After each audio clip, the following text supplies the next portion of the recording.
I'll walk you through the 4 steps to get on the road driving for Uber, including how to unlock the $2,760 earnings guarantee.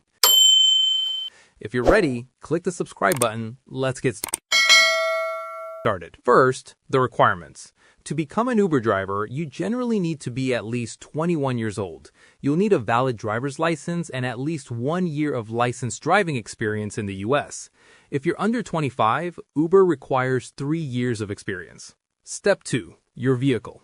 Your car needs to be a 4-door vehicle with at least 5 factory-installed seatbelts. Most cities require your car to be 16 years or older, so 2010 is usually the cutoff. Don't have a car? No problem. Inside the app, you can choose the rental option. Through partners like Hertz, you can rent a Tesla or a standard sedan for about $260 a week, which includes insurance and maintenance. Step 3. The sign-up. Download the Uber driver app. Do not forget to enter a referral code during sign-up.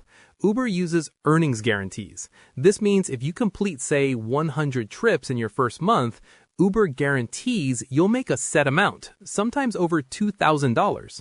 If your fares don't hit that number, Uber pays you the difference. Step 4. The document and background check. You'll need to snap clear photos of your license, registration, and insurance. Once those are uploaded, you'll consent to a background check through Checker. This usually takes 3 to 5 business days. While you wait, you may be asked to book a virtual onboarding. This is a 10-minute video call to verify your ID. Finally, the inspection. You'll need a quick vehicle safety check. You can do this at a local mechanic or sometimes even virtually through the app. If you have any queries or input, comment below and I'll respond. Click this card for a curation of our best driver tutorials and check the description below for more. Thanks for watching.